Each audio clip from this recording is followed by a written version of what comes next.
Assalamualaikum warahmatullahi wabarakatuh. Bismillahirrahmanirrahim. Nahmaduka ya ghafuru ya syakuru. Mashalli wa sallim barik ala sayyidina maulana Muhammadin wa ala alihi wa sahbihi asma'in. Nama ba'du. Di barokahnya Nur Islam itu di seluruh dunia itu mengkaji Nur Islam, ya, mengkaji di semua sistem dunia. Seorang di semua sistem dunia, termasuk di Amerika itu kalau nangani sesuatu ya pakai Nur Islam, meskipun mereka tetap non Muslim. Ya tadi misalnya harus cuci tangan, misalnya ngadepi penyakit harus cuci tangan, harus ini, tetap akhirnya ngakui bahwa jauh sebelum ada penyakit saran Kanjeng Nabi, tiap kamu bangun tidur kamu harus cuci tangan. Fa innaka la tadri, karena kamu tidak tahu aina batat yadaka, tangan kamu kemana. Ada yang baca aina batat yaduhu, ya kalau tasniyah berarti apa? Yadaka pakai alif. Itu Islam. Mulai dulu menyarankan apa?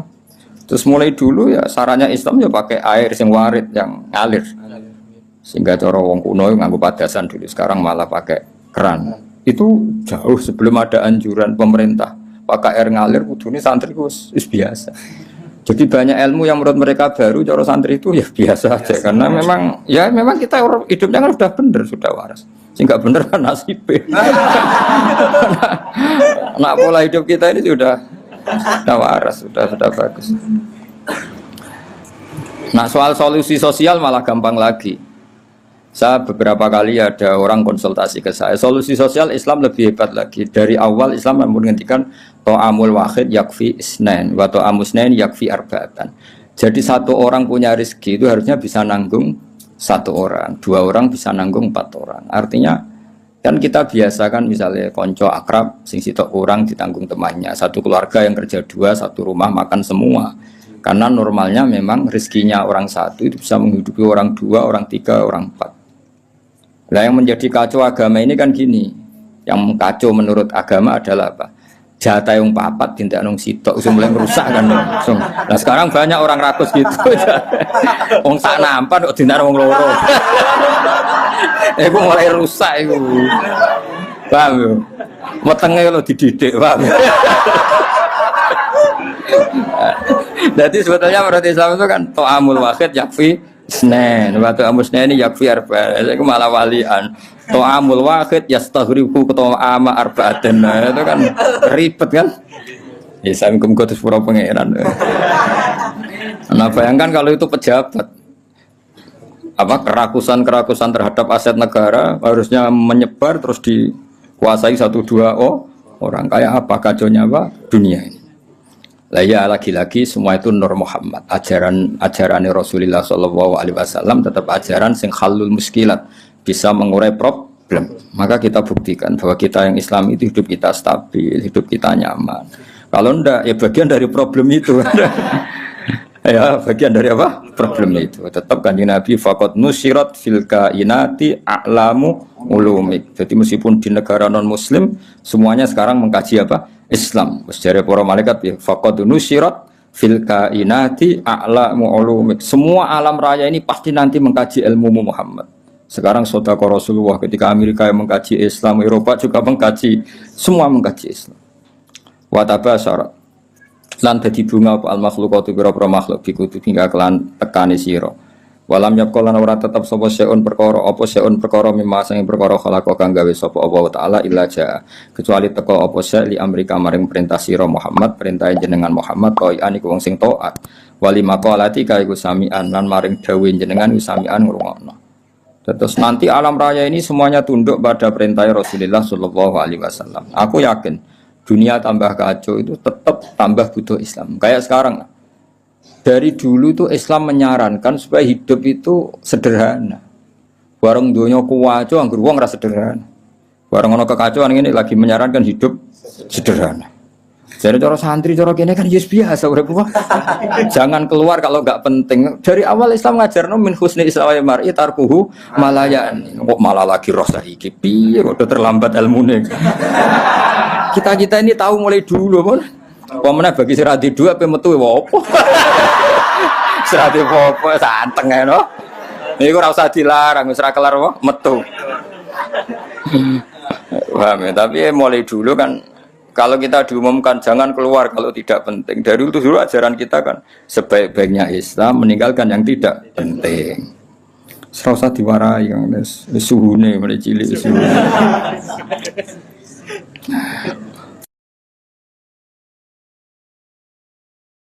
Fasaya tikal bari mulai cerita mujizat. Fasa tika moko bakal teko kang sira al bairu unta. Didimamika kelawan jaluk tanggungan jenengan ya stajiru jaluk selamat apa bair. Masyhur iki kula wingi cerita sami dengan berbagai redaksi riwayat fil makna tapi maknanya sama yaitu tadi ada unta yang dipekerjakan di luar normal di luar normal disakiti makanannya sangat kurang walhasil terus unta ini matur ke Rasulullah bahwa diperlakukan majikannya seperti itu. Terus si Arabi dipanggil, kamu gini-gini sama unta kamu. Lah kok tahu ya Rasulullah ada enggak yang cerita? Ini sing cerita untamu. Iku jenenge fasayati kal ba'ir bidima mikayas haji waddobulan hiwaddob wal huzalatu lan huzala. Makanya kemarin sama anani dob yun nufur itu 2 kali. Itu kalau maksudnya tidak dob ya huzala. Karena kita tidak pernah tahu dob yun nufur apa dob yun nufur kan kita enggak jamin harokatnya itu benar apa? Ya, kan kita tidak tahu kan harokatnya itu biasa kan salah kan? Kalau dobu ya dob, kalau dobyu itu huzal. Tapi apapun itu pernah ada seorang Arabi berburu huzal ya, kijang atau berburu dob, tapi sama ya. Sementing atau memang itu 2 peristiwa atau memang itu dua peristiwa. Ketika ketangkep Arabi tadi mau disate namanya orang nangkap buruan kan hewan buruan terus matur ya Rasulullah saya ini punya anak kecil-kecil. Ini jam saya menyusui, tadi saya keluar untuk nyari makanan. Tolong beri ketasi Arabi tadi, beri hak saya menyusui anak saya. Setelah anak saya tidak butuh susuan saya nanti kembali ke sini siap ditangkap Arabi ini. Terus akhirnya Rasulullah minta si Arabi tadi, terus dituruti sama Arabi. Dan dobnya ini tidak nyulaini janji, setelah selesai semua kembali. Itu jenis apa? Waddobu wal huzalah.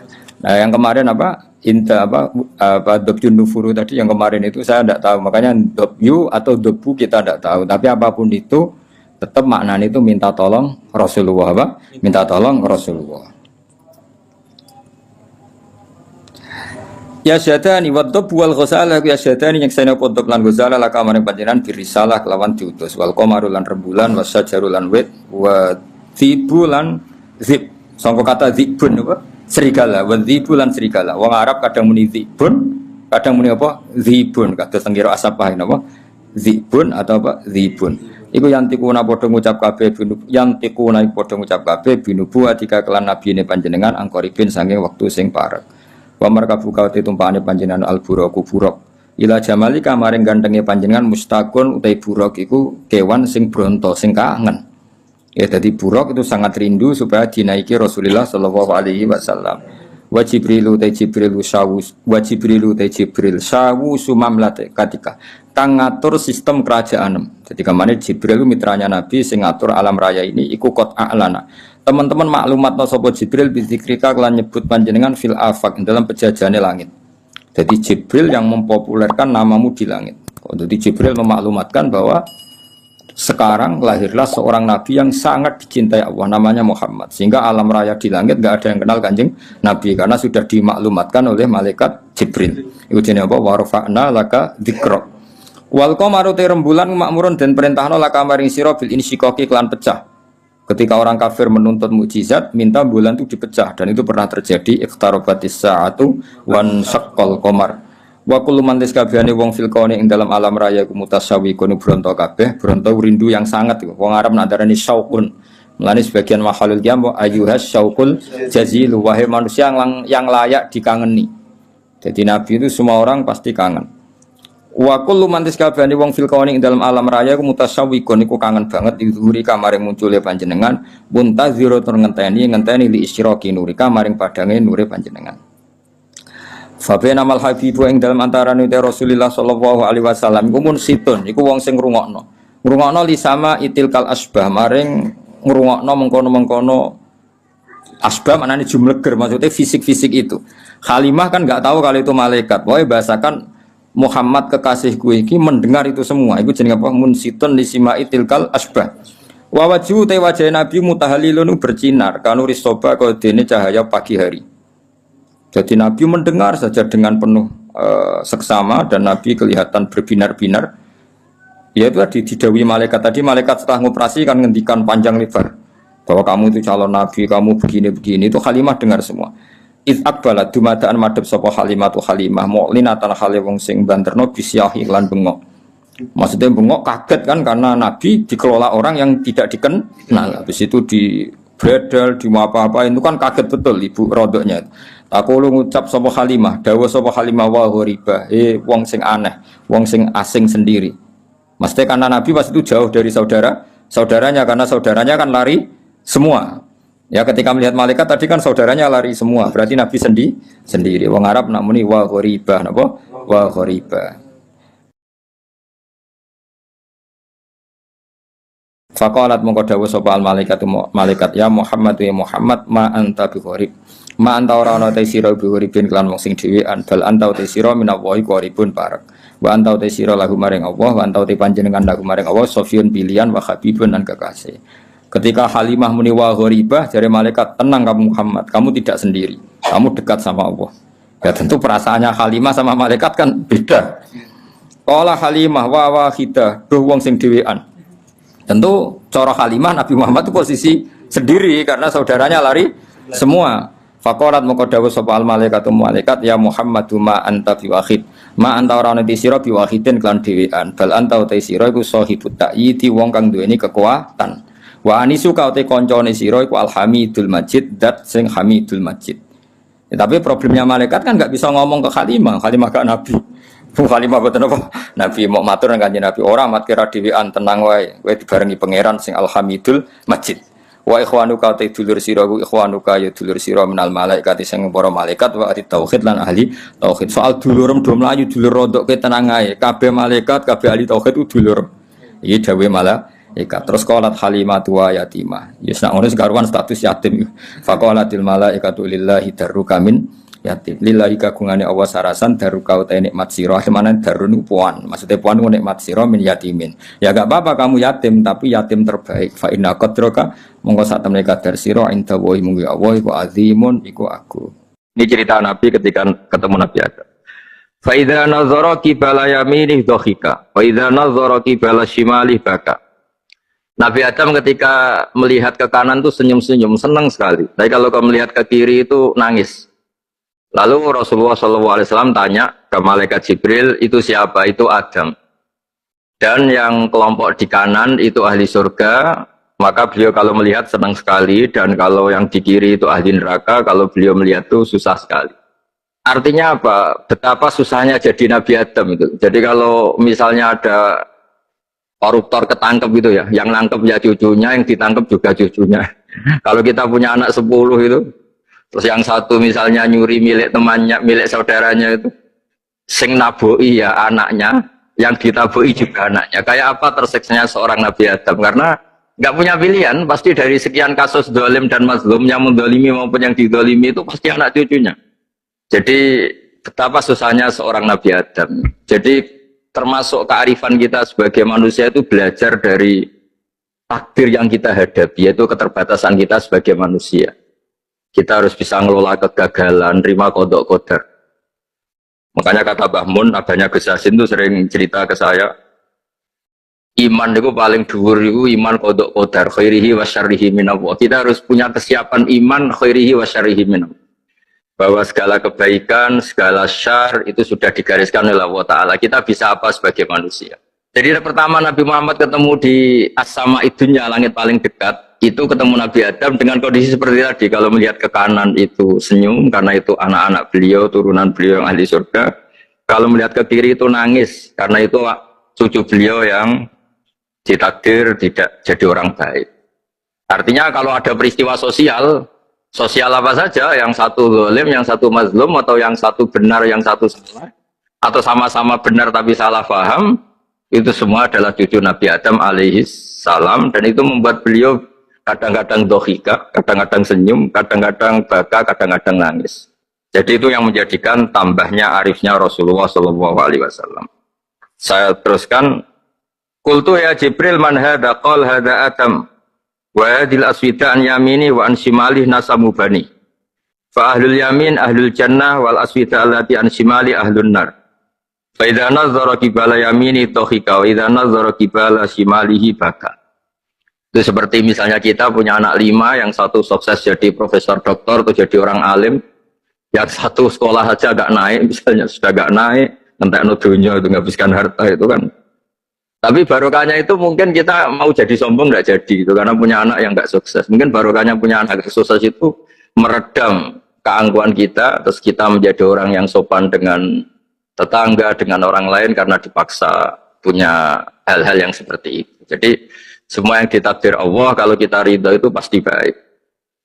Karena ya kata yang ngarang kitab hikam itu, orang tawaduk itu kalau dinasehati pakai teks saja tidak cukup. Kalau punya utang itu tawaduk sendiri gitu. Guyonannya orang-orang kiai gitu gitu.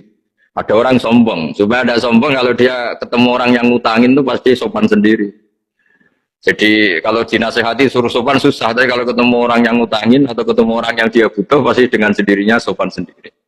Atau ketemu orang yang menjadikan anaknya dapat pekerjaan, menjadikan keluarganya dapat job pekerjaan. Pasti dia sopan sendiri karena utang jasa. Nah kalau kita pasti sopan sama orang yang ngutangi kita, yang menolong kita, apalagi dengan Allah Ta'ala yang semua yang kita pakai pasti dari Allah Ta'ala. Dengan demikian sudah keharusan kita sangat-sangat sopan pada Allah Ta'ala. Yang implementasinya dengan sujud dan dengan sholat. Itu juga yang dibawa dari hasil Mi'raj. Ini saya baca teksnya ya, saya tadi jam 9 baca Bukhari di Kudus sama beberapa habaib, Alhamdulillah. Sekarang saya teruskan dengan Sahih Muslim. Termasuk kitab 6 yang paling dipakai ahli sunnah itu Al-Kutubus Sittah, yang paling pokok itu adalah Bukhari Muslim. Terus kemudian naik-naik terus ketemu Maror tu bi Musa alaihi salam. Ini nabinya Bani Israel. Saya kemudian ketemu dengan Nabi Musa alaihi salam. Nabi Musa itu nabinya Bani Israel. Jadi orang Bani Israel itu bawaannya itu protes. Protes itu komplain. Ketika makomnya beliau dilewati Rasulullah SAW, kelas beliau sebagai nabi, beliau nangis. Ketika nangis ditanya, "Ma yubkika, kenapa engkau nangis ya Musa?" Terus ini saya baca supaya seperti teksnya. Kata Nabi Musa, Rabbi hadza ghulamun ba'astahu ba'di yadkhulu min ummatihi al-jannata aktsaru mimma yadkhulu min ummati. Ini lelaki atau nabi junior, nabi yang datangnya setelah saya, mestinya senior saya. Tapi nabi ini sukses, umatnya lebih banyak masuk surga ketimbang saya. Ini yang bikin saya nangis. Jadi pikirannya Nabi Musa kalau beliau senior, beliau lebih dulu ya umatnya lebih banyak masuk surga. Ternyata enggak. Masih banyak umatnya Rasulullah SAW. Dan ini gaya beliau yang suka protes itu berkah karena protesnya orang soleh. Saya ulang lagi, apa-apa kalau dilakukan orang soleh itu pasti barokah. Ketika Rasulullah dapat perintah 50 sholat, itu Nabi Ibrahim pertama yang dilewati karena di langit paling atas dibanding nabi-nabi yang lain. Itu Nabi Ibrahim diam karena beliau tidak punya tradisi protes. Semua nabi diam karena Allah memerintahkan pasti sudah bagus lah, sudah diukur kekuatan hambanya. Tapi ketika Nabi Musa, beliau orang pertama komplain. Dapat apa kamu ya Muhammad? Dapat 100 sholat, dapat 50 sholat. Apa komentar Nabi Musa? Umat saya lebih gagah-gagah, lebih keren-keren. Pernah saya uji itu tidak ada yang mampu, apalagi umat kamu. Maka kamu mintalah keringanan. Fas'alhu takhfif, kamu harus minta keringanan. Masyhur itu riwayat itu. Kemudian Nabi minta keringanan sama Allah dipotong hanya 5. 5 masih 45, dipotong lagi 5 masih 40, sampai 9 kali pemotongan, akhirnya jadi 5 sholat. Itu satu menjadi pelajaran, bahwa hubungan dengan Allah Ta'ala itu tidak perlu malu, karena Allah itu suka dimintain. Mestinya kan dipotong 5, minta lagi sungkan, dipotong lagi 5, minta lagi sungkan, tapi ternyata berkali-kali. Bahkan ketika sudah 5 itu Nabi Musa masih bilang, ya Muhammad minta lagi keringanan. Jadi kalau itu dikabulkan itu jadi tidak ada sholat itu kalau 5 masih minta. Nah, sampai Rasulullah itu tanya ke Jibril, ya Jibril bagaimana dengan gaya komplainnya Nabi Musa? Hiddah itu sering komplain. Jawabnya malaikat Jibril, ya roh hiddata, Allah tahu betul tentang komplainnya Musa dan Allah senang. Ya karena bawaan beliau begitu. Ini penting saya utarakan bahwa dalam Islam itu orang yang lemah lembut, yang samahah, Allahun Halim kayak Nabi Ibrahim itu juga Allah suka. Yang suka komplain tapi demi hak, bukan demi konflik. Saya ulang lagi, demi hak, bukan demi konflik. Juga Allah suka. Itu kita menjadi dapat sholat yang hanya 5, itu barokahnya komplainnya Nabi Musa. Karena kita yang lemah ini diukur dengan umat beliau yang kuat. Ternyata umat beliau tidak kuat. Barokahnya tidak kuat itu dipakai tolak ukur, apalagi umatmu yang Muhammad. Kemudian itu yang menjadikan Nabi sebagai orang yang sangat tawaduk, karena yang merintahkan itu senior. Meskipun kita tahu Nabi Muhammad itu Sayyidul Awwalin wal Akhirin, tapi secara lahir, secara jusmani beliau lahir paling belakang, dan secara lahir juga beliau Nabi paling terakhir. Jadi secara hukum adab beliau harus sopan. Tentu sopan itu jadi panutan kita. Meskipun kita tahu hakikat beliau adalah Sayyidul Awwalin wal Akhirin. Secara hakikat. Nanti kita bicara lebih jauh tentang jusmani dan ruhani. Nah akhirnya keturutan sampai 5 sholat yang kita lakukan sekarang itu barokahnya komplainnya Nabi Musa. Banyak di cerita-cerita kitab hadis. Ketika Nabi Musa ngaji sama Nabi Khidir, itu komplainnya Nabi Musa menjadi fikih yang luar biasa, kata kitab Ibnu Hajar al-Asqalani Fathul Bari. Ketika beliau ngaji sama Nabi Khidir, kemudian Nabi Khidir itu dipinjemin perahu sama masyarakat. Sudah dipinjemin karena beliau majanan ya, dikasih gratis. Tapi di tengah-tengah perjalanan perahunya itu dilubangi. Nabi Musa komplain, akhirat tahaditu khriqo ahla, masa kamu lubangin padahal kamu naik, nanti gimana, kamu sudah pinjem, nggak bayar, masih merusak lagi, itu apa-apaan. Nabi Khidir ya relax saja, ilmu kamu belum cukup untuk menganalisis ini. Begitu juga ada 3 peristiwa yang Nabi Musa itu selalu komplain. Apa yang dikatakan Ibnu Hajar al-Asqalani itu kitab yang sangat bagus sekali. Justru dengan protes itu Nabi Musa punya kelas di atas Nabi Khidir, karena orang nggak boleh sukut alal mungkar, karena secara fikih orang itu tidak boleh mendiamkan suatu yang buruk. Kita tahu dalam aturan fikih di antara kewajiban kita adalah ingkarul mungkar, mengingkari suatu yang memang harus diingkari. Ya meskipun tentu tidak dengan sikap destruktif yang merusak dan apa, tapi yang nggak baik tentu kita ingkari. Perilaku Nabi Khidir yang melubangi perahu yang tidak miliknya, padahal yang punya perahu sudah menonton, itu perilaku yang nggak baik. Sehingga Nabi Musa protes. Justru protesnya Nabi Musa ini menjadikan beliau selalu di kelas fikih terbaik, yaitu ingkarul mungkar, mengingkari barang yang harus diingkari. Tapi tentu Nabi Khidir juga nggak salah, karena beliau punya perhitungan di depan nanti itu ada begal-begal, ada kekuatan yang nggak baik, yang selalu akan membegal perahu-perahu yang kondisinya sempurna. Nabi Khidir punya perhitungan, kalau ibarat mobil ini spionnya kok nggak dipecah, nggak diambil, itu termasuk mobil bagus, pasti digarong. Tapi gara-gara spionnya dipecah dulu sama Nabi Khidir, terus depannya dilumuri apa supaya agak menarik, ini selamat. Jadi perhitungannya Nabi Khidir, wa kana wara'uhum maliku ya'khudhu kulla safinatin ghusba. Di beberapa tafsir diartikan safinah ay sholihah, karena di depannya nanti akan ketemu orang-orang yang dolim yang selalu ngambil perahu-perahu yang bagus. Caranya gimana supaya perahu itu gak diambil? Ya karena mereka hanya ngambil yang bagus, ya dirusak dulu supaya gak bagus. Kalau ya gak bagus nanti lolos dari garong tadi, dari pengambilan secara dolim tadi. Jadi Nabi Khidir gak salah karena ada visi seperti itu. Nabi Musa protes juga gak salah karena memang tugasnya itu ingkarul mungkar, mengingkari barang yang memang gak benar. Nah, di sini seperti yang dikatakan Gus Yassin, kita harus bisa ngelola perbedaan, ngelola beda sudut pandang dan sebagainya. Sehingga kita selalu dapat nikmat Allah Ta'ala, wa allafa baina qulubihim, nikmat yang kita asik, kita hidup asik, nyaman. Doa-doa bapak-bapak saya, guru-guru kita sering ijazahi setiap ketemu teman atau keluarga disuruh berdoa, Allahumma alif baina qulubina wa aslih dzata bainina. Semoga hubungan kita dengan orang lain itu baik-baik saja dan semua konflik kita dibenahi oleh Allah Subhanahu wa taala. Karena kita tidak pernah tahu ya, kita miskin kadang dianggap problem karena takut membebani tetangga. Tapi kita kaya juga kadang dianggap problem karena orang lain takut kalah dengan kita. Kita tidak pernah tahu cara pandang orang lain. Jadi kadang-kadang kita menang gitu, sama yang senang dikira kita pemikir serius. Tapi sama yang nggak senang dikira kita merengut.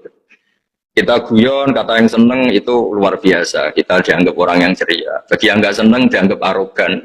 Jadi kita tidak pernah bisa ngelola pikiran orang lain. Nah, barokahnya rahmat Allah yang tidak terbatas, kita seperti ini. Dan itu digambarkan oleh Allah Ta'ala ketika ketemu antar Nabi. Cara pandang ya beda-beda. Nabi Ibrahim itu kalau melihat orang yang nggak benar, itu ya ngendikane faman tabi'ani fa innahu minni wa man asani fa innaka ghafurur rahim. Ya Allah, yang ikut saya ya karuan kelompok saya, yang tidak ikut saya semoga engkau banyak mengampuni mereka.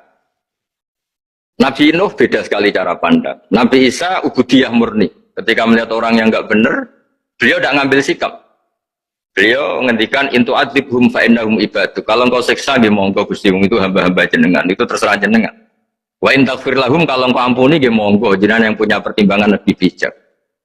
Dan itu yang dalam banyak hadis ketika Rasulullah SAW melihat umatnya di akhir zaman yang macam-macam, Nabi ngambil sikap kayak sikapnya Nabi Isa. Sebagian riwayat Nabi mengatakan fa'aqulu kama qala al-abdus soleh.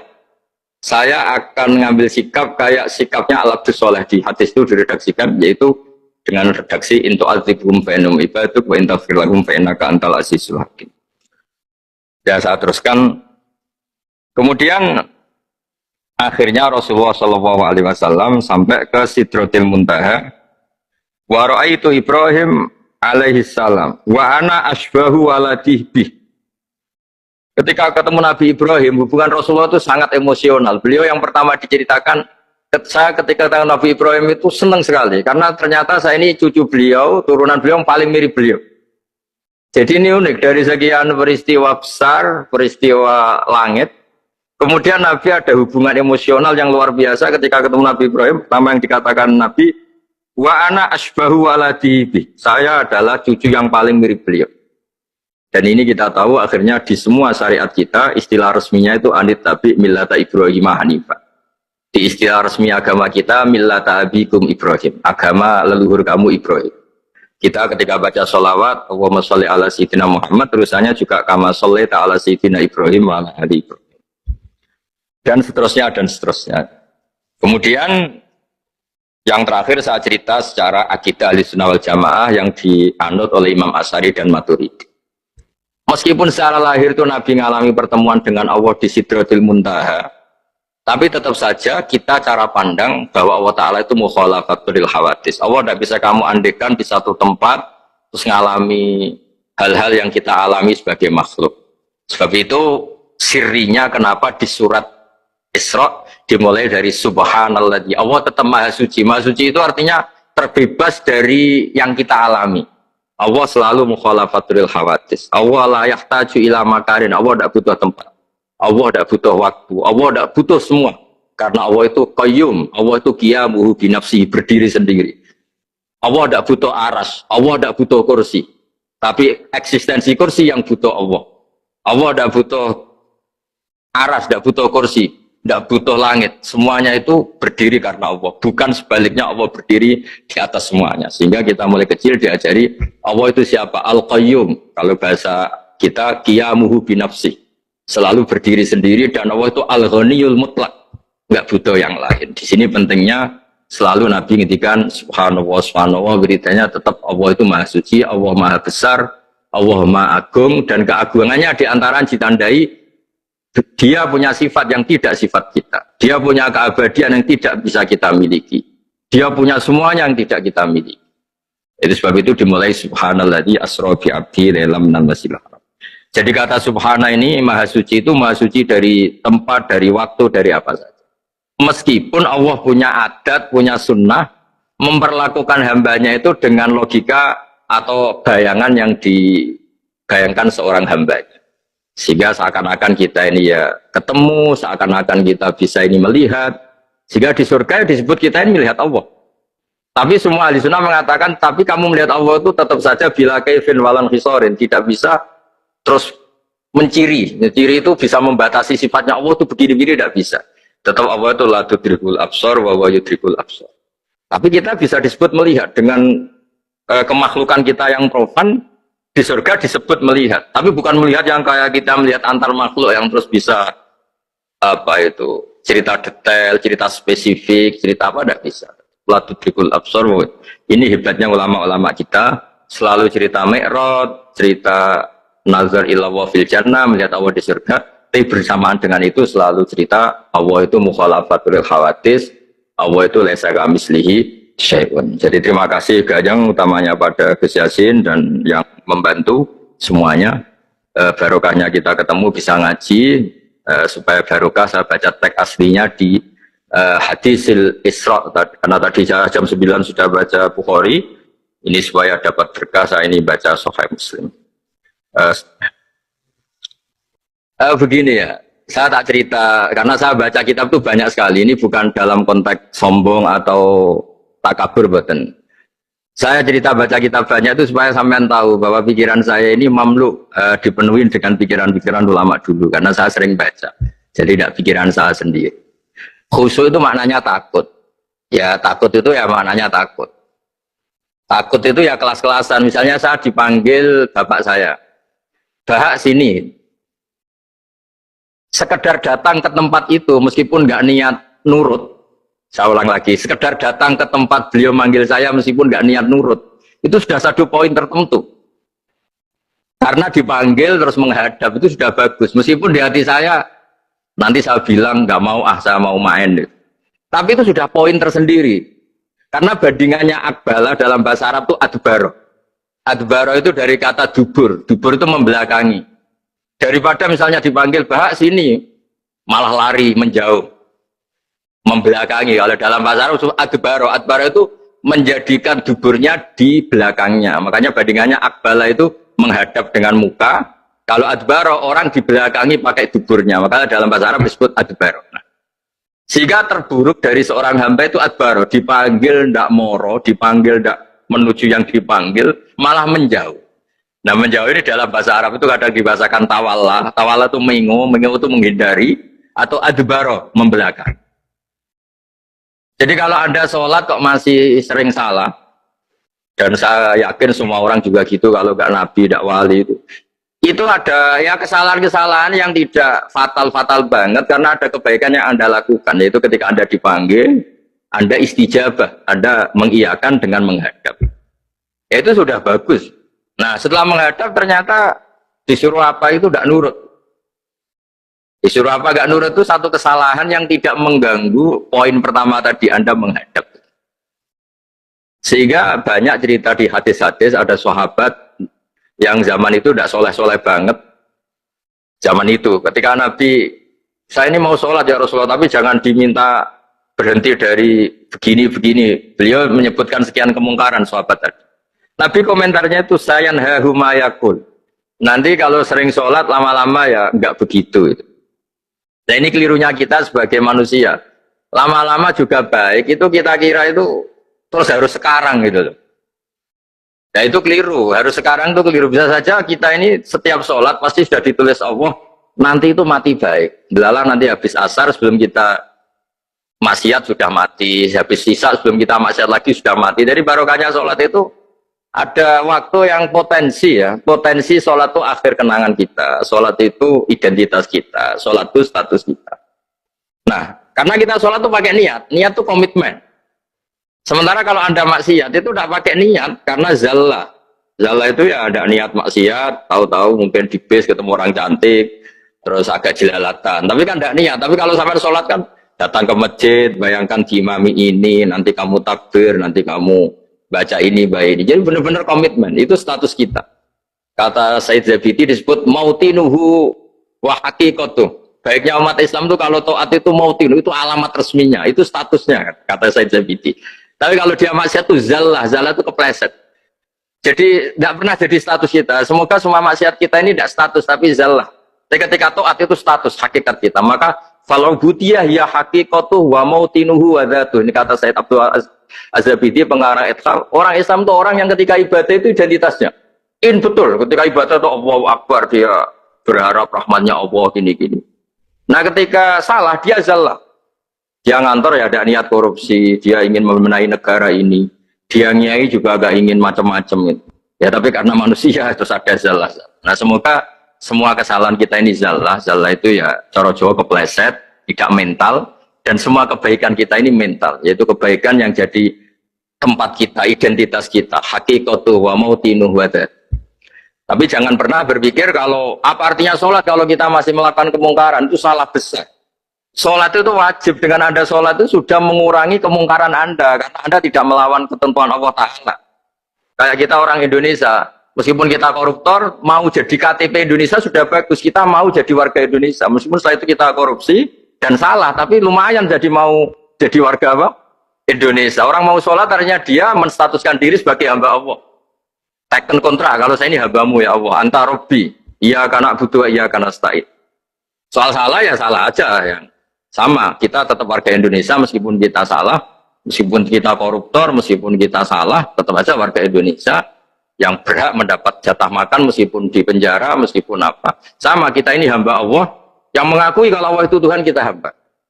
Dan barokahnya pengakuan itu insya Allah di cerita-cerita syafaat, kalau kita dosa atau apa, insya Allah dapat syafaatnya Rasulullah SAW, karena kita tidak pernah lari dari status kehambaan. Jadi yang harus dipegang, makanya status kehambaan ini nggak boleh hilang. Kita harus sering bilang, Robbi, Robbi, Tuhanku yang merawat aku, yang memberi aku. Dengan demikian kita menjaga status kehambaan kita. Dan status hamba ini yang menjadikan orang layak masuk surga, yaitu fadkhuli fi ibadi, kamu harus resmi menjadi hambaku, baru ada perintah wadkhuli jannati. Kalau menjadi hamba aja nggak mau, kita punya keangkuhan, punya keinginan yang mulu-mulu, sehingga seakan-akan kita ini Tuhan, itu tidak menghamba. Kita harus fadkhuli fi ibadi, baru wadkhuli jannati. Saya kira demikian, semoga ini manfaat. Banyak cerita niku riyen Kiai Khalil mengambil mantu Kiai Bisri niku nggih nyaur utang kalian Mbah Topo, mergi sering dirumat secara finansial. Bias mbake ndongane iku tenanan supaya anake Kiai Mustofa niku pinter, anake Mbah Topo niku pinter, terus dados Kiai Bisri. Niku nak diambil kesimpulan niku Kiai ndonga tenanan niku nak dirumat tenanan. Nak dirumat rapati tenanan niku ndongane ya kudune rapati tenanan. Niku wonten sing crita niku mbah bodoni napa mboten niku riyen niku ngantos Mbah Khalil prai jamaah. Mergo makmume iku sing ngutangi. Dadi wedi nak ketemu makmume. Suwe-suwe diebrokno terus wani dadi imam malih. Terus dalam keadaan ngoten niku ndonga ra tenanan mboten mungkin. Singkat cerita terus Kiai Bisri dados tiyang alim, Kiai Misbah dados tiyang alim. Terus fan ingkang ditekuni niku nahwu. Wau leres sing didawaken Kiai Said angsal gelar Sibawahi zamani. Panjen riyen kula piyambak sering didhawuhi Mbah Mun, sering istifadah teng terjemahan Alfiyaipun Kiai Bisri riyen teng sarang nak belajar Ibnu Aqil di antara referensi itu tulisannya Kiai Bisri mbek Kiai Misbah. Sing sedanten niku barokahe didikanipun Kiai Khalil Harun. Kula piyambak zuriyah saking Mbah Dimyati. Mbah Dimyati riyen teng sarang keceluke putra angkate Kiai Umar Harun. Mergi wau Kiai Umar mboten gadah putra. Kalau cerita silsilah sing radi serius. Dados niki waliane Gus Yofur wau mun rileks niki kula sing cerita serius. Riyen syaraté wong alim niku sinau riyen, sinau badhe niku diskusi kalian sing sak level. Badhe niku nembe ngaji. Sehingga nak ngaji ku kantun nyocokno niki kangge santri-santri Rodotul Thalibin. Dados kisah hal sebelum ngaji Mbah Zubair niku sinau riyen. Misale piyambake macane tajibu, mengke kiyaine maca tajibus sholatu. Mengke diskusi terus ngaos Mbah Zubair. Angger macane wis kembar terus berarti aku wis pinter. Karena yang memutuskan rofa nasab itu tidak kiainya tapi dia. Dados kantun nyemak. Ki bengi tak waca rofa kok kiai ku rofa, berarti ilmuku wis padha. Aku maca nasab kok kiai ku nasab berarti padha. Aku maca jer kiai ku jer wis padha. Nah santri-santri kan boten ngaji boten persiapan. Seteko ngaji mbek takok halaman. Niku pun santri innalillahi wa inna ilaihi rajiun. Niku enggak bisa diharapkan. Terus kula riyen niku GR alim niku nggih alasan perkara ini sinau riyen. Dadi agar bangun maca kok mun kembarane 90% apa 80% nggih mun setengah ngalim. Kok nak salah kok sampai 90% ya goblok banget. Sakniki mboten santri sinau iku mboten persiapan ngaji takok halaman tok endi. Mau menyenggahi sholawat. Salam Muhammad shollallahu alaihi wasallam. Mboten mikir wong kiai ini maca Allahumma sholli ala Muhammad malah ngongkon kiai ini sholli alaihi itu nak diterjemahkan Allahumma sholli ala Muhammad terus dekne ngomong sholli alaihi. Nggih monggo jenengan maca sholawat. Wong sholli ku fil amar. Tapi wong jenenge wong ora mikir nggih. Terus niku ruwet. Terus niki kula cerita sing serius. Kersane jenengan pirsa bilih sing mintero wong ra bakat pinter niku nggih kangelan tenan. Riyen bapak kula nggih Nah definisi wali nu ngoten kula nggih insyaallah pun mlebu lah. Mergi kula niku nggih minter tiyang kathah. Tiang-tiang sing ora bakat pinter teng Gunung Kidul niku kula kathah sing kula dadekno kiai niku. Tapi mboten pinter banget pokoknya memenuhi kualifikasi lah. Mergi ceritane niku nggih sederhana. Riyen niku Mbah Khalil niku nak mulang nahwu tenanan. Mergi sesuatu itu jadi mudah. Mulane cerita sing beredar nang Lirboyo niku Ja'a Zaidun, Zaid datang. Ini wonten santri pelengahan delok lawang. Gurune ngamuk. Kamu orang mana? Orang Bekasi. Kenapa pelengahan? Ya katanya Ja'a Zaidun, ra'aitu Zaidan. Habis Pak Guru bohong. Katanya Zaid datang melihat Zaid, ternyata orangnya enggak ada. Contohnya Ja'a Zaidun, ra'aitu Zaidan. Tapi barokahnya itu terus sesuatu itu menjadi mudah. Lah ini sing dawuh Mbah Mun wae sing didawakan Gus Zafur kula jek eling dawuh Mbah Mun gelem ra gelem Allah kudu gawe wong alim kok wong Jawa. Mergo wis kadung dawuh Islam iku kafatal linnas untuk semuanya. Fasibawae Farisiun, Imam Sibawae itu orang Persia. Imam Ghazali juga Tos itu Persia. Banyak orang alim dari Irak itu Babylon, itu tidak Arab. Karena Islam ini kafatal linnas. Makanya gelem ra gelem guyonane Mbah Mun niku Allah kudu gawe wong-wong koyok Warijo, koyok Kirun kudu dadi wong alim.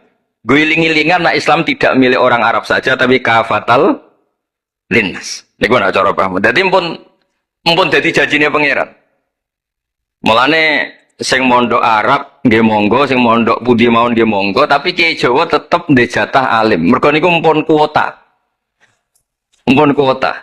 Terus riyen Mbah Fadl sing diceritakno Gus Zafur niku tiyang alim mboten mondok teng putih-putih teng Jawa. Mbah Sahal riyen alime nggih mondoke di antarane teng Sarah. Mergo mun jatah. Islam iki dawuh Mbah Mun kafatal linnas. Mulane Allah kudu gawe wong alim-alim sing wong Persia, wong Jawa, wong Cina. Imam Sibawae niku mboten tiyang Arab. Mulane piyambake ra difrustasi nek debat mbek wong Arab. Masyhur riyen ada ahli nahwi sing tiang Arab namanya Kisai Mbake Sibawae tiang Persia niku didu kalian seorang raja di depan umum kan maca qad kuntu azunnu annal aqrab asyaddu las'atan minaz zambur faidan huwa hiya atau faidan huwa iya. Jari Imam Sibawae rofa, jari Imam Kisai oleh rofa oleh nasab. Terus akhirnya dalam perdebatan itu antuma ro'isa baldatikuma, kamu ini ketua dua negara Anda karena Anda yang terbaik. Lalu famanil hakim, terus keputusan ini di tangan siapa? Kamu orang terbaik di negara kamu semua. Terus yang bilang hadil Arab, ya orang Arab semua ini kita konsensus polling. Semua orang Arab bilang Imam Kisai. Karena orang Arab biasa ngendikan iya atau hiya. Akhirnya Imam Sibawae itu frustasi. Mergo dipermalukan di depan umum. Kila karena dalika sababa wafatih, sababa mautih. Bahwa peristiwa itu yang menjadikan Imam Sibawae kabundut. Kok dipermalukan di depan umum? Imam Sibawae keyakinannya tetap bersikeras. Setelah idza fujaiyah itu rofa karena beliau ikut fusha saja. Fa idza hiya hayatun tas'a. Fa idza hiya bayda'ul linadirin. Semuanya itu rofa. Beliau enggak bisa nerima konsep nasab. Terus tapi Imam Sibawae yang ngalami dipermalukan itu jadi barokah yang sak dunya. Yaitu karena dia orang Persia, belajar nahwu harus yang fusha saja. Barokahnya itu orang-orang non-Arab itu bisa belajar nahwu. Karena nggak perlu latihan min aina jita diwaca minin jid, fi aina batuka diwaca fen batnuk. Cara sampean latihan Arab nakal tambah goblok. Mereka terus ribet. Orang Arab itu kalau orang Jawa mangan, sak piring kok wis wareg itu takok fi aina batnuka itu fen batnuk. Kan kata tambah pusing, nak temerikan boten. Fi aina batnuka. Min aina jita sehingga ra perlu mikir minin jid. Terus dawe Mbah barokah fusha itu terus nahwu itu bisa digeneralisir. Akhirnya terus pilihannya alfiyah. Kila diantara sing betul alfiyah pertama nu Kiai Khalil Bangkalan. Mergi teng silsilah wau sing dirawakan Kiai Said diantara gurunipun Mbah Khalil Harun Kiai Khalil Bangkalan. Kula piyambak menyaksikan dalam manaqibnya Syekhona Khalil, beliau ngaji sama Said Zaini Tahlan.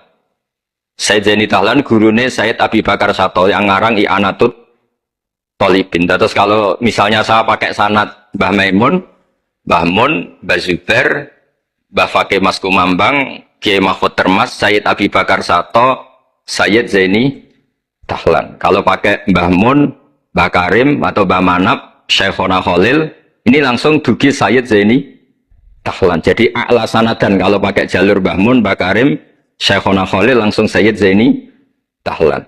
Sama kalau pakai sanad keluarga sini misalnya Mbah Khalil Harun langsung ke Syekhona Khalil langsung dugi Sayyid Zaini Dahlan. Nah silsilah keulamaan ini penting karena dulu iki cerita mawon. Sing ora bakat ngalim di ngalimno tetep dadi kiai. Sing wis bakat alim di makrifatno. Termasuk makrifate Said Zabidi niku sing nyekseni tiyang Jawa. Ini ku Mbak Abdul Manan. Terus riyen cerita-cerita tentang legenda silsilah Kiai Jawa niku, Mbah Hasan Besari ini keluarga kerajaan, pun di duit, pun ngertos dunia internasional. Kepengen mondok teng Mekah. Mbah Hasan Besari sing terkenal. Akhirnya ngajak kancane namanya Abdul Manan niku tiang Termes, tiang desa. Dijak akhirnya mondok teng Mekah, terus tiang alim. Termasuk ndherekaken Said Zabidi dugi Mesir, Shahibul Ithaf. Ki Abdul Manan gak ada putra alim alama namanya Ki Abdullah. Ki Abdullah gak ada putra namanya Ki Mahfud. Dugi Ki Mahfud niki cerita sing terkenal niku kepanggih Mbah Munawir. Kila niku murid guru wakila konco. Sing jelas saingan dadi wali perkarane. Mbah Mahfud tuh ora trimo, tapi ora trimo sae hiro kalau dalam bahasa Arab gopto ta hiro. Sopo sih kok ana wong sak tawafan khatam Quran. Terus sing kula tambahi Gus Sulila dadi wali ku sak tawafan khatam Quran. Mboten maca ithaf dalu-dalu seneng Gus penggane rokokan dalu-dalu maca kitab malah seneng. Kon molekan. Niku akhirnya kepanggih. Kepanggih terus kila niku Kiai Mahfud pesen Muhammad ini kan beto teng Indonesia. Mulane Gus Muhammad akhirnya dadi Kiai Quran. Di pondokno teng Termas bareng-bareng Bali Maksum, Gus Habib. Niku sedanten terus ngaji Badim Yati Termas. Kalau nanti diceritani Mbah Mus mriki meledake muridnya Mbah Khalil Harun di antara sebabnya niku Mbah Dimyati Termas wafat. Terus sebagian santri-santri ageng udah ngaos teng Kasingan teng Mbah Khalil Harun. Walhasil terus Gus Muhammad itu dados ngapal Quran alim. Terus dipek mantu tiyang sugih namanya Kaji Taslim. Terus akhirnya urip teng Betengan. Gak ada putra Ki Harir samangke wonten Gus Muhammad. Jadi Muhammad bin Harir bin Muhammad bin Mahfud bin Abdullah bin Abdul Manan. Niku pun dugi Shahibul Ithaf, Ithafus Sadat Al-Muttaqin. Saraipun kitab napa? Ikhya. Niku nak ngarang. Niki cerita niku nak ngarang jan luar biasa. Kitab 14 juz. Niku kabeh berilmu, boten dipenuhi cerita-cerita sing boten penting, semuanya berkualitas. Yang paling saya kenang dari, dan ini sekaligus kalau terakhir muludan nih. Yang paling saya kenang dari statement beliau, dari ngendikan beliau itu begini. Wa Nabi sallallahu alaihi wasallam wa in jalla qadru muhtajun ila rahmatihi ta'ala wa fadli. Dari cara pikiran beliau itu, umat ini setelah Nabi Isa. Penggemar Nabi Isa itu salah dalam mendudukkan Nabi Isa, berlebihan sampai mengatakan Isa ibnu Wah. Yang benci juga berlebihan sampai mengatakan Isa itu waladuz zina, yaitu orang-orang Yahudi. Tapi kata Said Zabidi, hadil ummah maksumatun min dzalika kullih. Umat ini akan diselamatkan, pecinta Rasulullah Shallallahu Alaihi Wasallam itu akan diselamatkan dari dosa atau kesalahan-kesalahan orang Nasrani melihat Isa. Barokahnya apa? Barokahnya sholawat. Yaitu umat ini wiridan Allahumma sholli ala Sayyidina Muhammad. Allahumma itu pemberi, Muhammad apapun jalla qadruh penerima. Sehingga kita baca sholawat itu sekaligus menunjukkan mahabbah kita ke Rasulullah Shallallahu Alaihi Wasallam bahwa beliau makhluk terbaik, manusia terbaik yang paling layak dapat askas sholawat, askas tahiyat dari Allah Taala. Tapi tetap saja Allah ini pemberi, Rasulullah ini penerima. Sehingga umat ini tidak akan mendudukkan Rasulullah setingkat Allah. Yaitu yang disebut burdah da'mat ta'atun nasara fi nabihimi wahkum bima syi'ta madhan fihi wahtakimi. Pokoknya silahkan memuja Nabi Muhammad setinggi langit asal da'mat ta'atun nasara. Tinggalkan kesalahan yang dilakukan orang Nasrani.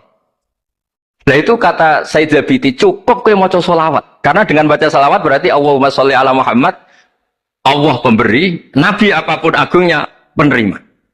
Jadi sampean nyebut Allah, yaitu Jalla Jalaluh, menyebut akrobu habaibi, akrobu asfi'ahi. Nah itu, ini cerita. Jadi kita ini dididik orang-orang spesial. Saya dididik Mbah Mun, dididik Bapak, dididik guru-guru yang lain.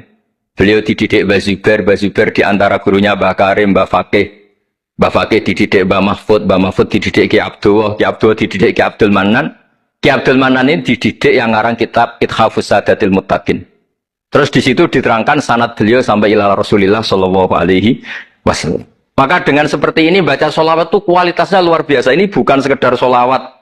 Mari kadang-kadang kita ini kan wong Jawa ya, kayak piye maca sholawat sakmene duwe akeh, maca sholawat sakmene naik pangkat. Ini yang terus cara kula niku apa diberantas iku lumayan gak moro Gunung Kawi.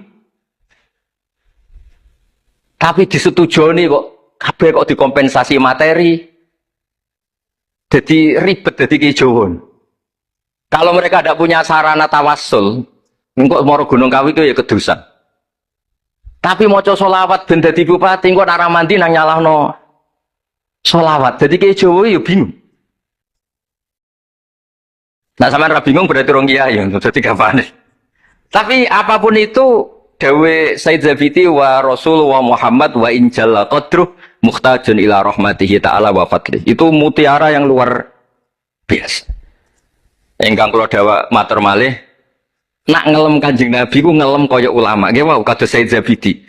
Wong trimo redaksi sing kita baca keseharian, tapi beliau bisa memahami bahwa hadhihi sholawat, sighatus sholawat. Itu sighat sing nyelamatkan hadil ummah ila yaumil kiamah. Cinta kita pada Rasulullah terselamatkan karena kita baca sholawat. Tauhid kita terselamatkan karena Allah al-Mu'ti, Rasulullah al-Mu'ta. Apapun hebatnya Nabi, posisi yang diberi, yang menerima, pemberinya tetap Allah Subhanahu wa Ta'ala. Dan ini cerita-cerita ngaji tahqiq ingkang sanate musalsal ila Rasulillah sallallahu alaihi wasallam. Dan kula suwun seneng Rasulullah nggih wonten sing baca sholawat dengan jumlah besar. Wonten sing bacanya ndak besar tapi ngerti sirrun min asrori sholawat. Ngene iku piye supaya sholawat iku nunjukno mahabbah kita lan keyakinan kita nak Nabi niki afdhalul khalqi, paling disenengi Allah. Tapi sekaligus Nabi tetap Abdullah wa Rasul. Cukup dengan redaksi Allahumma sholli ala Muhammad, Allahumma sholli ala Sayyidina Muhammad. Terus niki mun dalu nek sampean kakean ilmu malah bingung.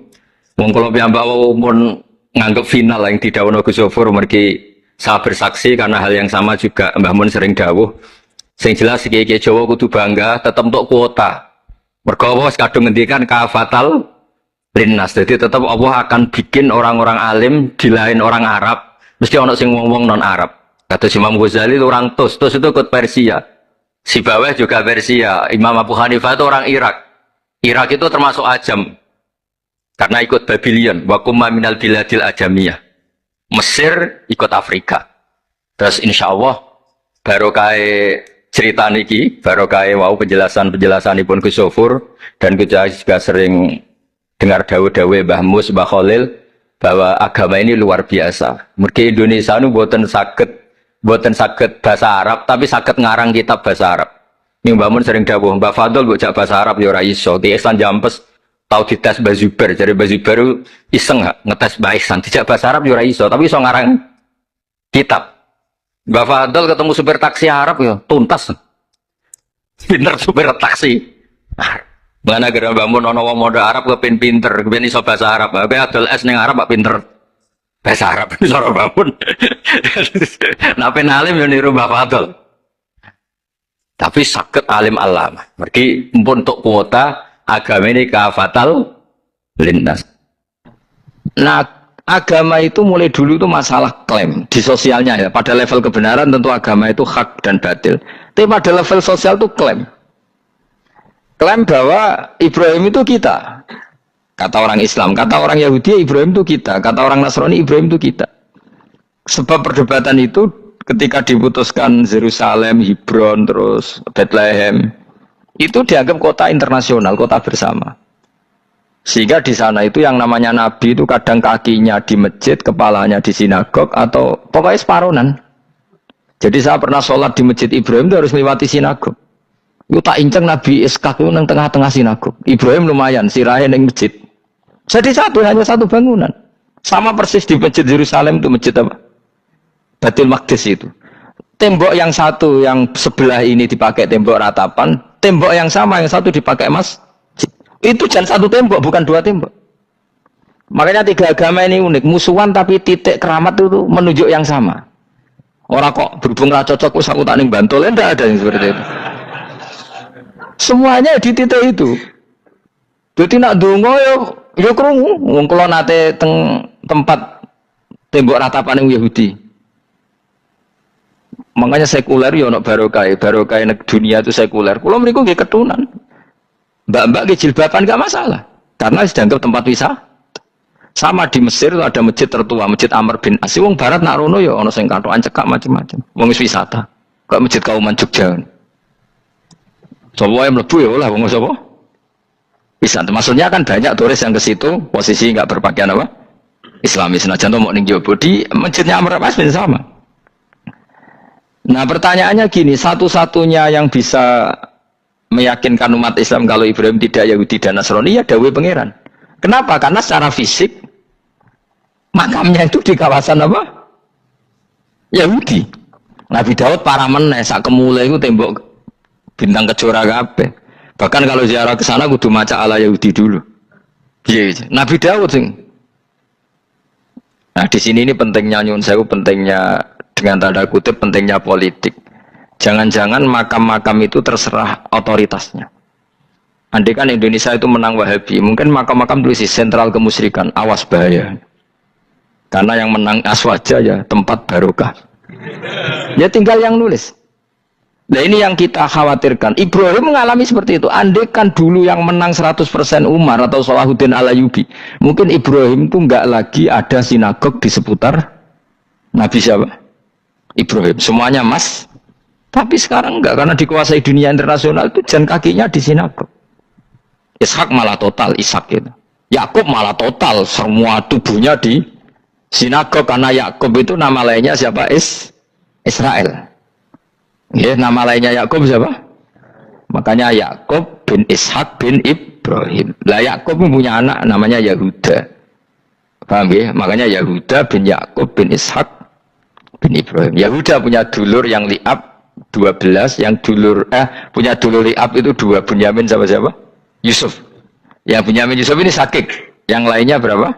11. Itu 10 kan, berarti 10. Pokoknya bangsa itu berapa itu? Lah itu li'ab hanya berapa? Ada li'ab, ada apa? Sakit. Nah Yusuf nasibnya paling untung Nabi Yusuf. Orang Kristen nama Yusuf sama orang Islam jenis Gus Yusuf itu banding. Ya. Daniel enggak ya? Keok ya? Sarah? Keok kita. Yusuf banding ya? Non Muslim nama Yusuf banyak ya? Islam kayak Yusuf juga banyak. Mustafa, Rawono ya? Islam kabeh aja nih, meskipun gak wong pilihan deh nih. Mustafa sing jeneng-jeneng saya gak buatan Rawono maknane. Makanya saya itu mikir. Nah terus perdebatan sejarah itu mesti mengacu ke Duriyah. Duriyah itu komunitas. Nabi Ibrahim itu kita ikut partai Ismail saja ya supaya jelas ya. Ismail itu lahirnya di Palestina di Syam, dibawa ke Mekah. Tapi mari kula nu rodok setuju is gak mari dadi utek kula niku wis rodok iku. Utek kula niku kan anut kaul sing paling akwa. Sampean anut sing tahu krungu pertama kan angel ya dadi sambung. Tapi sudahlah saya tak kompromi saja ikut siapa? Ismail. Ismail itu kemudian ketika Islam, saya ulang lagi, ketika Islam mengklaim juga agama Ibrahim, itu orang Yahudi mencibir. Kamu kok bilang agama Ibrahim itu alasannya apa? Kita ini yang ikut Ibrahim, kata orang Yahudi, karena kita orang Palestina, kita orang Yerusalem.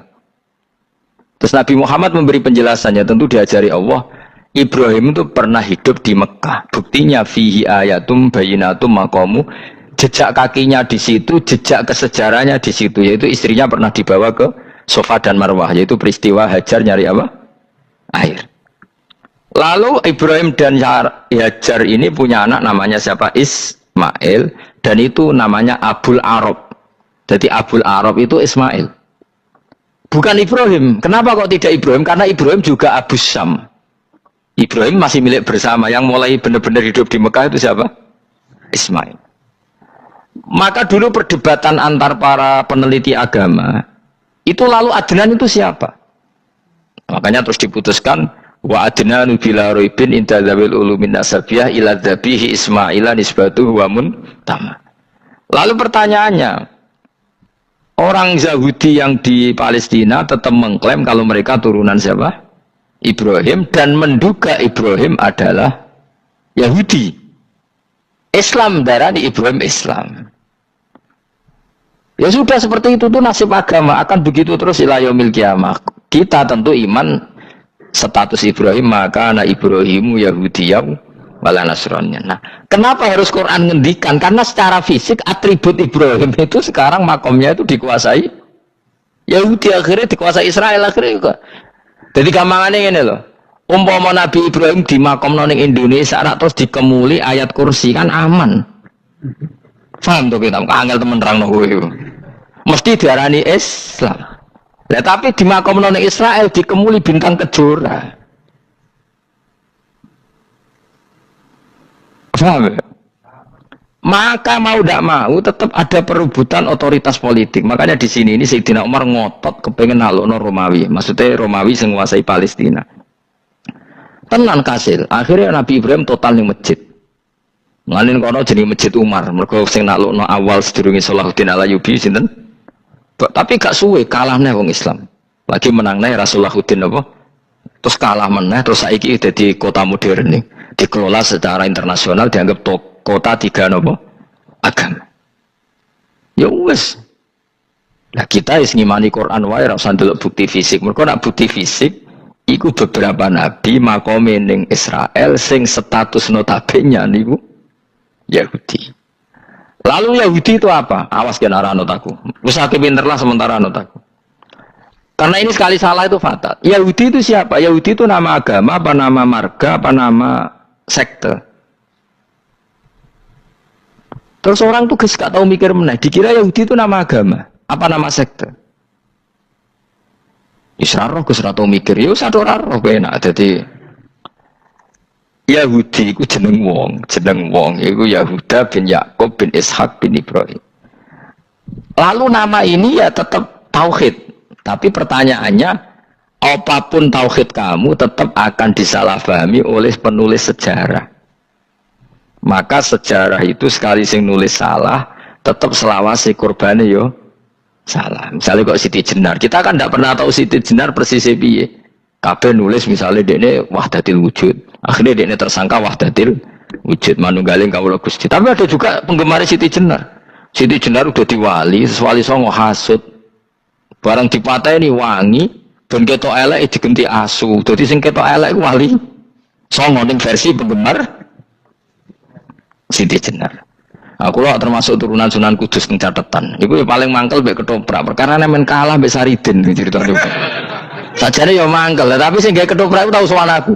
Tak takoki lho kowe gawe ketoprak ngono piye iki mergawi Gus ora ono hubungane bener apa salah ya. Bar sih. Ini gue cerita Saridin kali Sunan Kudus sampean kalah. Berarti iki buyutku cah ketok ya luwih kondang. Ya sudah seperti itu. Nah, khawatir kita kalau kita sudah ada hafal Quran, ada hafal hadis, nanti orang nulis sejarah itu seenak-enaknya. Makanya nyuwun sewu kados orang yang tidak ahli sunnah kan gawe film gambarannya Umar nyiksa Sayyidah Fatimah. Akhirnya ada orang yang benci siapa? Umar. Tentu kita nggak percaya itu. Kita lebih percaya kalau Umar sangat menghormati Sayyidah siapa? Fatimah, Sayyidah Aisyah dan sebagainya. Nah, makanya hati-hati baca sejarah itu di sini. Karena sudah seperti itu. Dulu kita kerepotan kan memasukkan Kahar Mudzakkir jadi pahlawan apa? Nasional karena ada yang cerita ini dulu pernah ikut apa itu dan macam-macam. Kita sering kesulitan melacak sejarah. Oke lah kalau nah bayangkan kalau itu sejarah Nabi. Agama satu bilang Ibrahim Yahudi, agama satu bilang apa? Nasrani.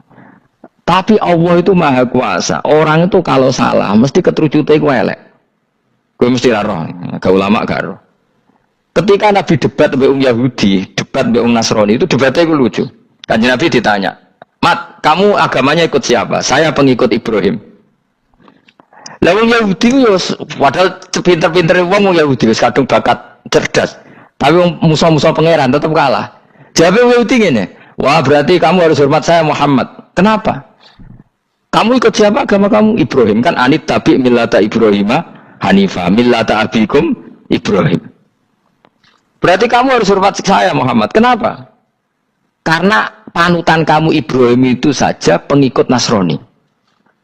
Sing jarang Yahudi orang Ibrahim pengikut Yahudi. Nabi oleh semua nang ngupal. Mergo ketok goblok, dadi kadang wong pinter ketok goblok. Nabi oleh guyu ngene lha ya kok aneh wong Yahuda bin Yakub bin Ishak bin Ibrahim.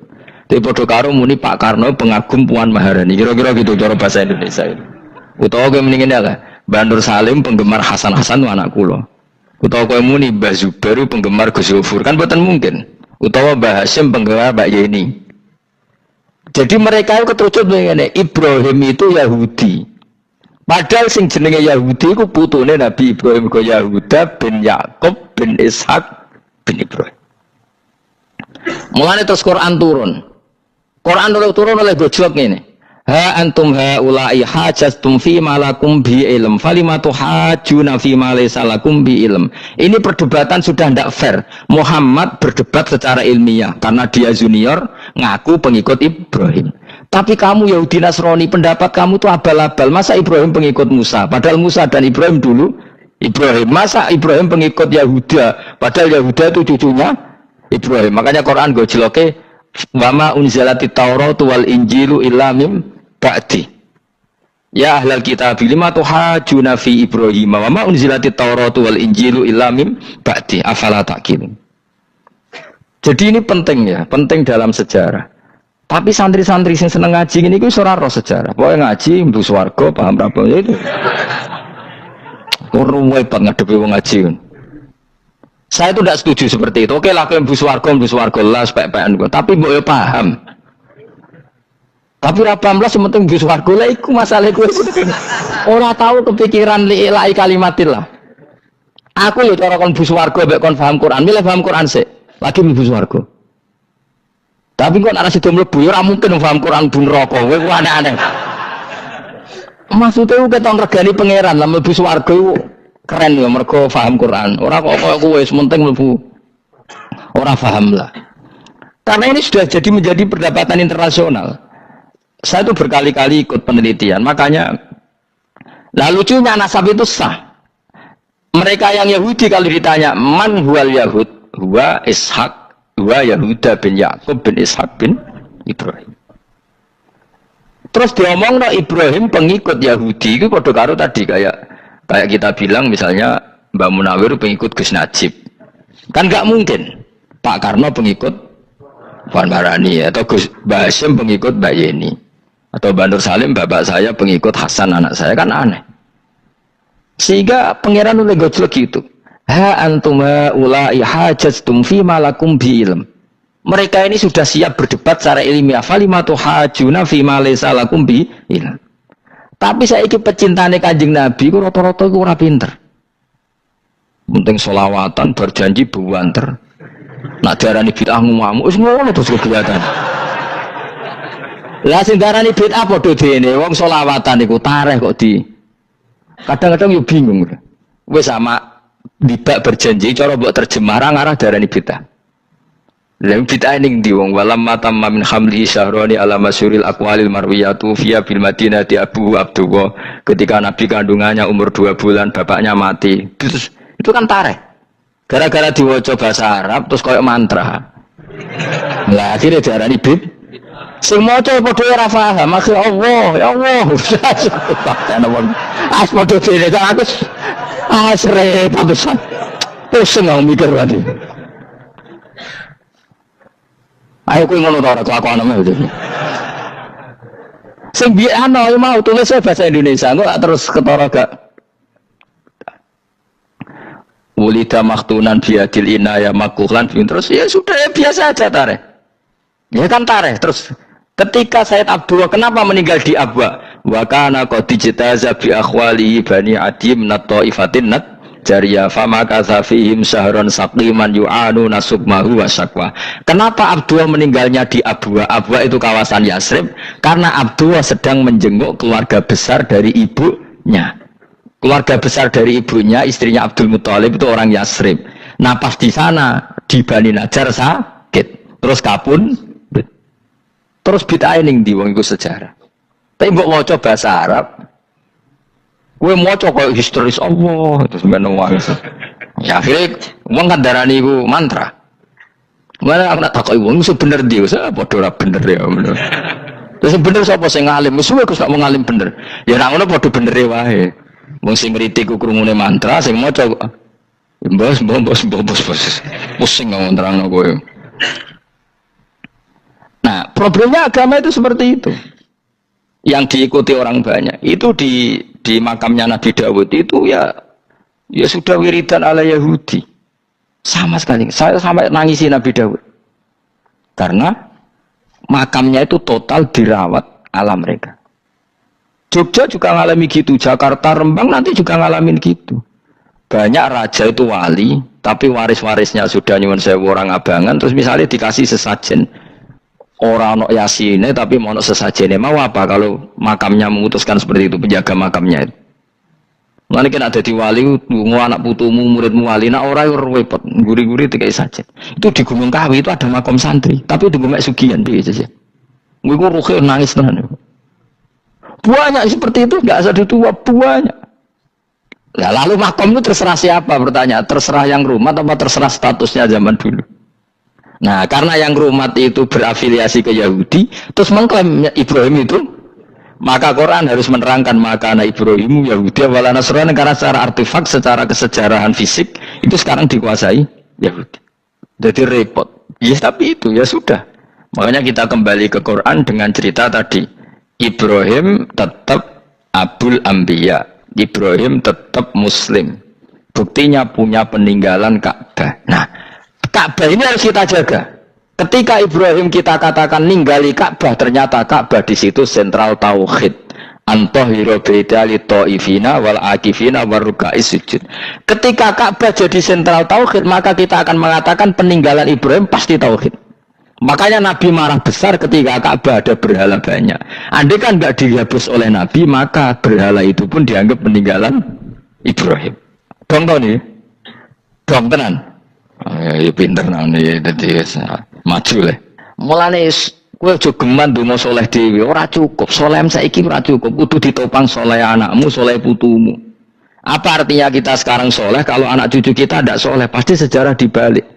Dan itu kalau dibalik yang meluruskan siapa coba? Ya coba yang bisa menjawab siapa coba? Misalnya soben terus ya sudah ditulis kacau lah kacau. Saya tidak bisa bayangkan. Makanya Nabi Isa, Quran menjelaskan Nabi Isa sebanyak itu. Karena sudah dikira oleh orang yang salah kalau Isa itu anak Tuhan. Sampai Quran jelaskan Isa itu begini. Soal tidak punya bapak, saya ini Tuhan kata Allah. Gawe tanpa bapak mbok wae iso ya iku Adam, kok gawe tanpa bapak kowe geger terus aku mbok anggap bapak iku piye jare pikir. Sampai seperti itu. Karena wis kadung darane keliru, dadi mau ndak mau Quran kudu nerangno. Ibrahim juga gitu, wis kadung diaku kubu sebelah nak dekne iku Yahudi. Nasrani yo ngakoni. Akhirnya Nabi debat terbuka.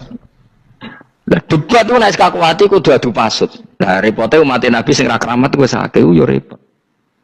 Masyhur ada orang Nasrani, orang Yahudi. Ya sudah Muhammad, kalau kita debat ilmiah oke, Anda menang dalam debat ilmiah. Tapi kita buktikan bahwa kita ini agama samawi. Kita debat pakai langit, sing kalah kena laknat, sing kalah kena adab. Cara Madura sumpah pocong. Nabi yo cari Nabi. Masyhur itu. Faman hajjaka fihi min ba'di ma ja'aka minal ilmi faqul ta'alu nadu abna'ana wa abna'akum wa nisa'ana wa nisa'akum wa anfusana wa anfusakum thumma nabtahil fanaj'al la'natallahi 'alal kadhibin. Nabi dijak mubalah. Oh ya oke, kita mubalah. Nabi nimbali Hasan Husain. Cucu kesayangannya dipanggil Hasan Husain. Putri kesayangannya Sayyidah Fatimah dipanggil. Terus jari Kanjeng Nabi, saya berani adu pasut. Taruhannya saya, anak cucu saya. Wong Nasrani mikir, wih, adu pasut anake dijak putune dijak mesti bener. Mergo wong paling kuatir nak Anake mati, putri mati. Ora ono cerita bojo ning bab iku. Bojo ora melok ora ora. Mulane kula termasuk kiai sing jarang lunga mbek bojo. Bojo sakjane sering lah tau mlebu. Tapi kiai-kiai haji ya mbek bojo, umroh mbek bojo. Kula niku ya rada iskal. Jebule bareng tak takono sisi dhuwit sing wedok. Ya wis nak ngono kejawab ya wis anjir sing dhuwit sing wedok. Ya wis nak ngono fair apa? Riyen bapak kula kaji ya dhewean, bojo kula kaji ya dhewean, kula ya kaji dhewean, tapi aja tiru. Kamu ndak sekeramat saya jadi. Kula nggih setuju sing gudul-gudul wong loro karena ternyata tadi sing duwe dhuwit sing wedok. Ya wis piye meneh. Tapi dalam semua riwayat memang abna ana itu Hasan Husain, Nisa itu Fatimah. Memang Nabi gak ngajak istrinya. Nabi itu unik dalam banyak hal itu memang ya Hasan Husain sama Sayyidah Fatimah. Kenapa istri itu kadang gak dilibatkan? Memang gak seru. Seru anak. Orang itu lebih menyayangi anak toh nyawa cara Jawa. Bareng Nabi keluar, orang-orang Nasrani bilang ini wajah-wajah yang setiap mengetuk langit pasti disembadani. Terus mereka mundur. Enggak jadi apa mubahalah, minta mubahalah ini dibatalkan. Berarti Nabi itu debat 2 kali secara ilmiah ya pernah, yaitu membuktikan kalau Ibrahim adalah pernah berdomisili di Mekah sehingga Nabi mengklaim sebagai turunan Nabi Ibrahim. Mereka tanya buktinya apa, terus fihi ayatum bayyinatum maqamu Ibrahim. Orang-orang Yahudi Nasrani ditanya itu apa jejaknya, itu jejak Ibrahim. Mereka ngakui kalau Ibrahim pernah di Mekah. Artinya kalau pernah di Mekah zaman dulu kan nggak ada pesawat, nggak ada, mesti domisilinya lama. Dan itu artinya punya anak turun yang hidup di Mekah, yaitu lewat Ismail. Bukti kedua tadi, sa'i. Sa'i baina Safa wal Marwah adalah mengenang ketika Hajar mencari air. Lagi mulai perkara mbek kowe. Saiki Ismail ketika lahir iku jek digolekno banyu antarane Safa mbek Marwah. Sementara cerita Dabih disembelih iku ning Sam. Mulane kok melok-melok lah ya. Kayak melok-melok iku lha. Aja terusno, mari kepinteran wis. Semeneng ae serap sampe melok. Gak aku Ismail ya. Cilate pinter kok pintere ra kasil, sombonge tok wis sing kasil dadi gak jeng Ismail. Ismail wis gak? Kecona nerangno gitu. Tapi ki ilmiah. Ben kowe bangga de guru alim ya dadi ki ben nak gurumu gak main-main. Aku yo krungu-krungu nak kaul aku ae Ishak tapi wis goblok ngono Ismail. Karena waman sadza finnar ora umume wong wis repot. Rasa diterusno dadi Jadi bukti empirik itu mengarah Ismail itu jelas uripe ning Mekah. Mergo wong Yahudi Nasrani lah ngakoni peristiwa Hajar itu ngakoni. Berarti Ismail urip teng Mekah. Akhirnya Rabi mbek suku Jurhum terus nurono Sayyid Adnan sak teruse sampai tok Kanjeng Nabi Muhammad sallallahu alaihi wasallam. Mulane dibak utawa manakib utawi napa? Berjanji. Niku pertama sing disebut abtadu limla bismillahirrahmanirrahim terus wa ba'du fa'aqul wa Muhammad bin Abdillah. Kenapa dibak berjanjilah ya. Kenapa nerangkan nasabnya Nabi Muhammad? Karena yang dipertanyakan Muhammad jadi nabi turunannya siapa? Karena syarat nabi itu harus turunan nabi. Makanya berjanji nerangkan wa ba'du fa'aqul wa Muhammad bin Abdillah bin Abdul Muttalib wasmu Syaibatul Hamdi khumitat khisaluhus saniyah. Dan masih terbukti di Ka'bah itu ada pintu namanya pintu Babu Bani Syaibah, yaitu nama lain dari banyak Kanjeng Nabi. Terus diterusnya sampai wa'adnanu bila raibin intadzawil ulumin nasabiyah ila dzabihi Ismail. Itu partaimu. Mereka berjanjilah darani dzabihu Ismail. Alhamdulillah jadi terus kowe menang. Kenapa? Ya itu tadi. Sajane mau diterjemah yang ini ketahuilah bahwa Muhammad punya bapak Abdul punya bapak Abdul Muthalib punya bapak Hashim nama lainnya ini bin Abdi Manaf sampai Adnan. Ketika diterjemah itu jadi mantra atau jadi buku sejarah. Nambah waca Arab itu kira paham mantra. Mulane sing ngarapno ya bener pancen suarane suara mantra. Sing ngalalo ya bener karena itu sudah apa? Sejarah. Lah khilaf seperti ini sudahlah kita abaikan saja, kita suka damai, tidak suka konflik. Biasalah seperti itu. Tapi yang jelas perdebatan antar para nabi itu seperti itu. Akhirnya Nabi Muhammad ngurusno itu. Bukti Ismail itu pernah hidup di Mekah, adalah lahirnya di sini, pernah mengalami peristiwa ini. Dan sisa-sisa Ibrahim ada fihi ayatum bayinatum maqamu Ibrahim, yaitu batu yang pernah diinjak Nabi Ibrahim. Nah kenapa itu mesti Ibrahim? Karena nak wong biasa gak mungkin nginjek batu kok sampai bekas. Jajal kowe nginjek nganti bolak-balik. Itu mukjizat, wong batu diinjek kok bekas. Terus Ka'bah sebagai pewaris Ibrahim ditulisi kalimat-kalimat tauhid sehingga kepastian Ibrahim itu bapak tauhid. Makanya Nabi Riso ketika bibirnya Ka'bah ada banyak berhala, nanti dikira berhala ini syariatnya Nabi Ibrahim. Makanya lah, ketika berhala banyak Nabi gak mau madhep Ka'bah, nanti dikira nyembah berhala. Maka sama Allah dialihkan disuruh madhep Baitul Maqdis. Ketika berhala dihilangkan, Nabi baru disuruh madhep Ka'bah. Jadi perdebatan ini atau ilmiah ini harus kita kaji, kita pahami. Karena kata Allah, antum haula'i hajastum fima lakum bi ilm falimatu hajuna fima laysa lakum bi ilm. Nah, iswani debat kudu datane data ilmiah. Sementara mereka darani Ibrahim pengikut Yahudi, padahal Yahudi iku putune Nabi yaitu Yahuda bin Yakub bin Ishak bin Ibrahim. Mestinya kan bahasanya Yahuda pengikut Ibrahim, aja diwali Ibrahim pengikut. Lah Nabi benar ketika takoi, Muhammad kamu ikut siapa? Saya ikut Ibrahim. Kan normal kan? Kalau Junior ikut, mereka enggak. Ibrahim pengikut Yahuda. Ya mau berkaro Pak Karno pengikut Puan Maharani, Mbah Hasyim pengikut Mbak Yeni, kan kacau kan? Lah itu terus Allah ngejlok tadi. Muhammad kekasihku wis debat secara ilmiah, tapi kamu tidak ilmiah. Makanya lima tuhajuna fi Ibrahim wa ma unzilatit Taurat wal Injilu illa mim ba'di. Kok Ibrahim mbok arani Yahudi piye? Wong penanggalan Yahudi misalnya dimulai kok Taurat. Taurat Musa itu generasine sause Ibrahim. Tapi Ibrahim mbok arani pengikut Musa. Dong ya. Jadi itu masalah-masalah. Tapi ayat-ayat ngene iku ora populer. Kowe seneng ayat populer ya poligami fangkihu ma tobalakum. Kowe iku sing ora alim lah wabal. Mergo di kepentingan apa? Poligami. Mbak wong sing seneng keramat, senengane dalil wa may taqila Allahu makhruja. Tekan dadi wali kepingine untuk duit yang enggak terduga. Udah diuteke ku duit. Padahal syarat saya wali ku ora pati seneng duit. Lah kepen dadi wali ben oleh duit. Jadi kenapa menjadi wali ben wa yarzuqu min haitsu la yahtasib. Jadi uteke wis elek. Jadi institusi wali wae demi. Jadi nek aku wali para pangeran rezeki teko min haitsu. Mulane kira bakal dadi wali, ngerutek kemjek ngono ora bakal dadi. Ayo saiki Ismail besar. Ismail. Aku ya getun kadang alim kadang getun. Perkarane nyulayani apa? Mainstream.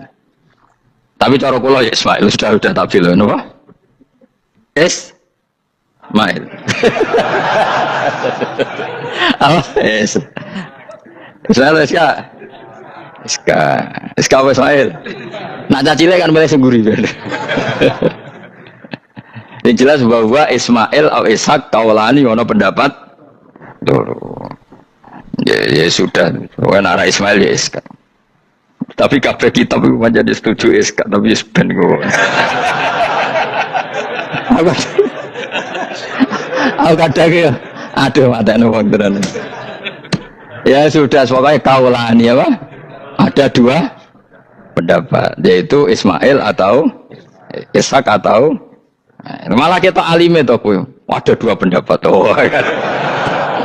Jadi kesane macane kitab akeh ngono. Gak ngerti mau hasil ngaji ke bengi. Aduh matane wong guys. Sabar. Ismail wis ya. Sekawe Ismail. Soale mele sing nguri. Wa tarakna alaihi fil akhirin salamun ala Ibrahim. Nah kemudian Allah menitahkan Ibrahim pasti kamu dikenang secara baik. Maksudnya tadi tiga agama semuanya mengklaim Ibrahim itu bagian dari itu. Jadi semua agama mengakui siapa? Ibrahim. Lah yo mbok gedhingi koyo ngono kersane pangeran panjenengan Ibrahim diakui tiga agama kan yo repot. Nah iya kowe ra cocok Ibrahim diklaim Yahudi, diklaim Nasrani, tapi kersane Allah Ibrahim itu orang atau sosok yang dipuji tiga. Ya wis kersane pangeran. Ini jelas kalau bersaksi betul di Hebron itu ada makam Ibrahim, Ishak, Yakub. Yakub karena nama lainnya adalah Israel, total di sinagog.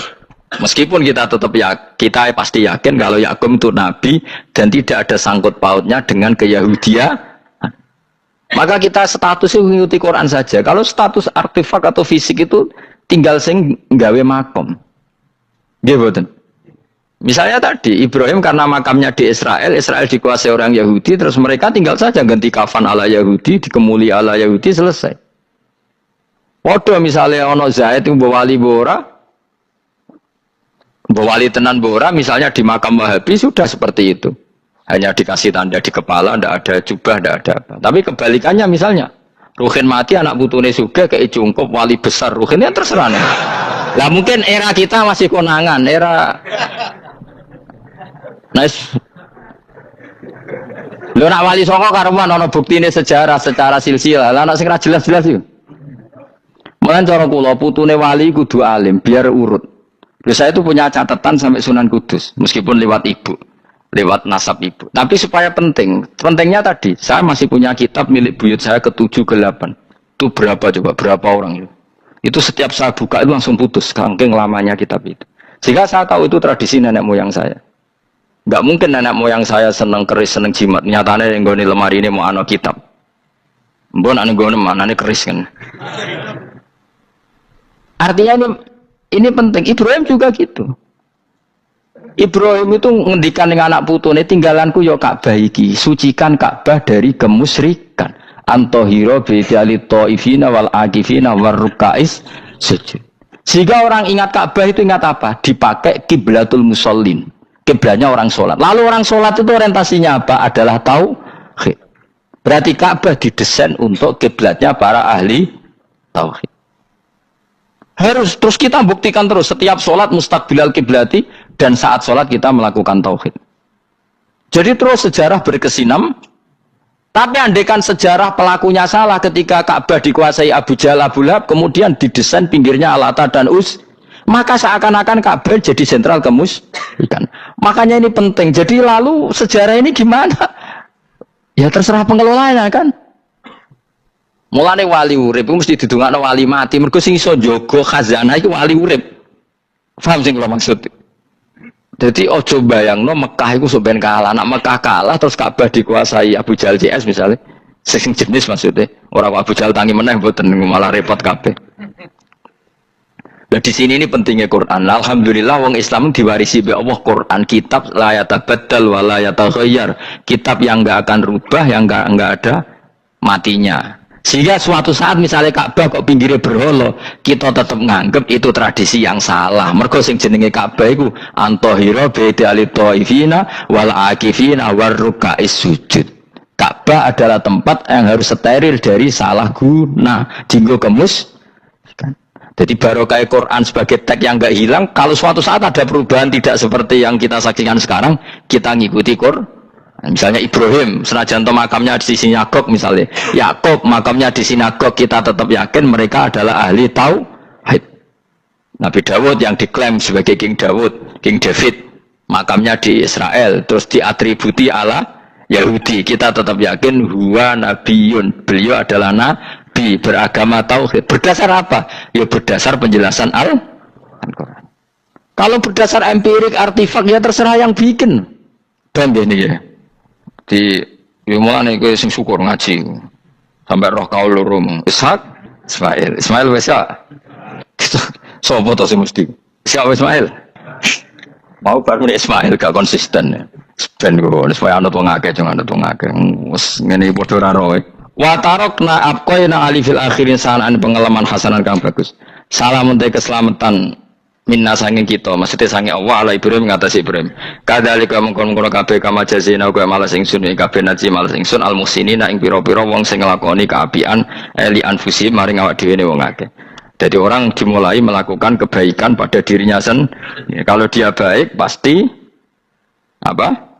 Orang lain merasa kebaikan Misalnya kayak apik mesti kepengen sedekah, orang lain yang untung. Kamu baik pasti ingin menyebarkan kebaikan, orang lain pasti untung.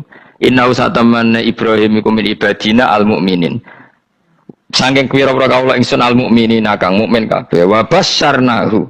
Lan ngekei berita gembira ingsun hu ing Ibrahim bi Ishaq kelawan tak kaya anak Ishak. Ustudila dikai dalil apa bidzalika klan do Ishak ala anadzabiha ing atase sak temene sing disembelih kuwi ruhul yane Ishak. Dadi ana kaul sing darani pokoke ora Ishak. Ora Ishak sapa? Ya Ismail. Jadi Imam Suyuti ngotot Ismail, sing nyarai Jalalain Imam Sawi ngotot Iska. Iki partai Jalalain apa Sawi?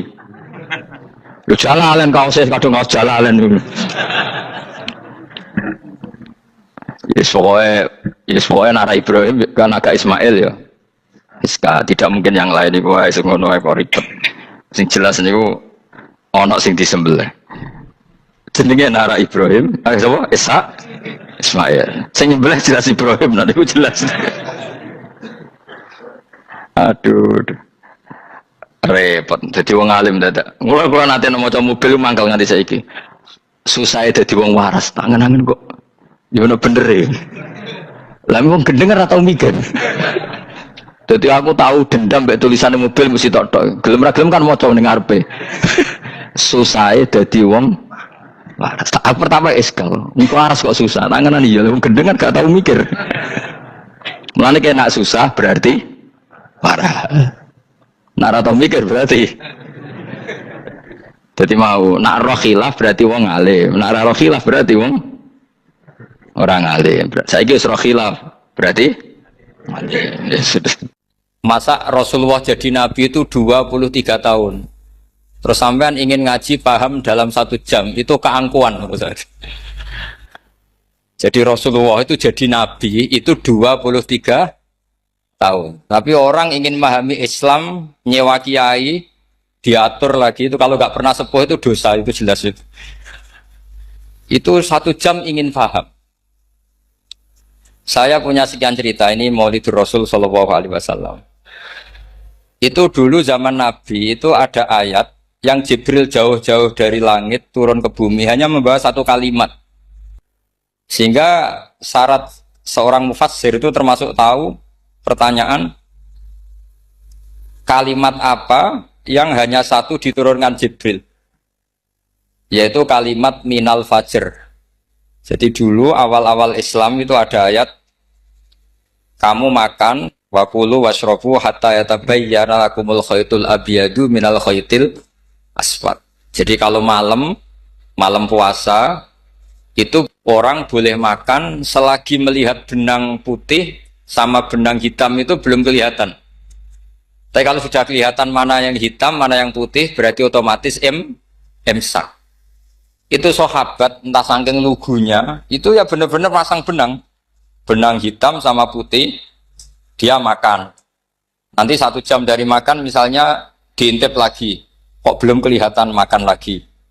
Mungkin yang istrinya cantik ya kumpul istrinya lagi, kalau tidak cantik ya sudah tidak usah mungkin. Sampai itu jadi perilaku sahabat berhari-hari. Ketika dilaporkan ke Rasulullah, Rasulullah itu tertawa-tawa. Kok ada begitu? Baru Jibril datang menerangkan minal fajr. Jadi benang hitam artinya masih malam, benang putih maknanya sudah fajar shadiq. Itu lama sekali. Saya terus mau cerita tentang sanad ilmu. Jadi Nabi itu 23 tahun. Dan itu tidak gampang, ada fasenya. Bahkan ada fase Nabi itu harus as-sukut anil mungkarat. As-sukut anil mungkarat itu diilmoni oleh pakar-pakar usul fikih. Apakah as-sukut anil mungkarat itu berarti mengekrori kemungkaran? Apa takhirul bayan? Saya ulang lagi pakai bahasa Indonesia. Ketika ada kemungkaran, Nabi diam. Itu diamnya karena nyari momen untuk ngandani. Atau memang diam itu dengan tanda kutip jangan-jangan dianggap ikrar. Makanya ulama usul fikih itu berdebat. Diamnya Nabi ketika melihat kemungkaran di awal Islam itu karena ada ma huwa aham, ada yang lebih penting yaitu menerangkan tauhid. Atau takut itu menjadi satu momok bagi mereka karena Nabi dianggap coro Jawa itu dianggap kecangkeman, sidik-sidik ngeloroi, sidik-sidik ngeloroi. Nah, perdebatan ulama dalam seperti ini itu penting sekali karena nanti menjadi satu rumus ilmu. Saya berkali-kali berpikir gini, misalnya Anda punya keponakan atau punya anak pacaran. Ada Pak D yang keras sekali, mesti marah. Itu nanti ponakannya nggak sempat dikandani karena main saja nggak berani, mesti Pak D itu marah. Karena ini Islam garis keras atau garis lurus atau apa lah nggak tahu. Pokoknya punya garis. Terus ada kelompok Islam yang nggak punya garis, ya nggak punya karakter. Ponakannya pacaran ya santai, malah kenalan pacarnya ponakannya. Cantik kuliah podo sehingga ponakannya merasa terjustifikasi. Berarti pacaran nggak apa-apa, wong paman saya nggak marah. Natijahnya pasti sama. Yang terlalu mudahanah, yang terlalu baik, hasilnya tidak didik sama sekali. Karena seakan-akan mengakui bahwa itu tidak apa-apa. Yang keras sekali hasilnya juga sama, nggak didik sama sekali. Karena dolan we rawani, kapan didiknya? Nah kira-kira seperti itu. Yang nggak mau berteman sama orang-orang maksiat juga hasilnya sama, meskipun atas nama kebenaran. Aku mau kancanan nong maksiat, ngotori. Hasilnya sama, nggak mau mendidik. Tapi yang mau ngancani juga bahaya kalau terlalu keseringan karena jude aku kenal kiai iki ratu diloroi, berarti gak popok kan gitu. Nah ini PR besar dalam umat Rasulullah Shallallahu Alaihi Wasallam. Tadi saya diceritani Mbah Jamal berjuangnya di sini, nata dari kampung yang macam-macam menjadi kampung baik. Dulu saya duki di Lasem ya gitu. Mbah Mun dulu ya sarang dihimpit 2 kampung yang masalah. Tapi lama-lama terus jadi kampung yang baik lewat tarbiyah, lewat biasa. Maka ketika kemungkaran kita biarkan, itu namanya apa? Namanya itu kalau dalam usul fikih itu takhirul bayan. Apa? Mengundurkan, memberi apa? Penjelasan. Karena sekali tidak dengan definisi ini, nanti takutnya dianggap al-iqrar alal mungkar, dianggap ngakui kemungkar. Nah, saya termasuk orang yang sangat usuli ya, sangat memahami Quran, hadis itu cara disiplin ilmu usul fikih. Nah, kenapa itu satu keharusan begini logikanya? Saya ulang lagi, Nabi jadi Nabi itu 23 apa? Itu yang menyokong beliau jadi Nabi itu orang Nasrani dan orang Yahudi. Karena itu satu-satunya perangkat yang harus dipakai.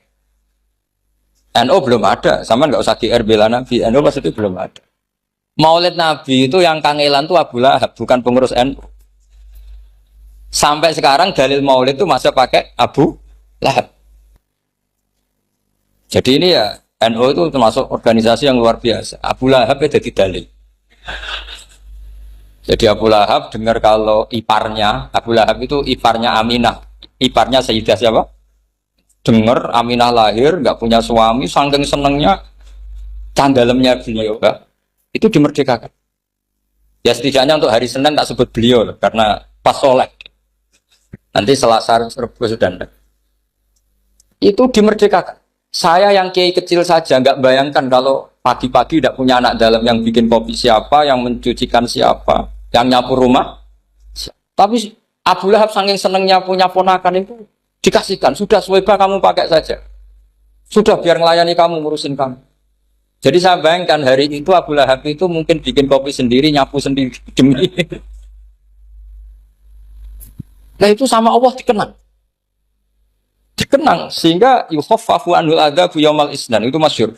Idza kana hadza kafiron ja'a dhammuhu bi tabbat yadahu fil jahimi muhal lada ata annahu fi yaumil isnaini daiman yukhaffafu anhu lisururi bi ahmada famadzannu bil abdil ladzi kana umruhu bi ahmada masruran wa mata muwahhidan. Ini Abu Lahab yang kafir, format Maulidur Rasul saja dapat takhfiful adab, apalagi yang mukmin. Jadi itu satu-satunya dalil Maulid, itu dalilnya Abu Lahab.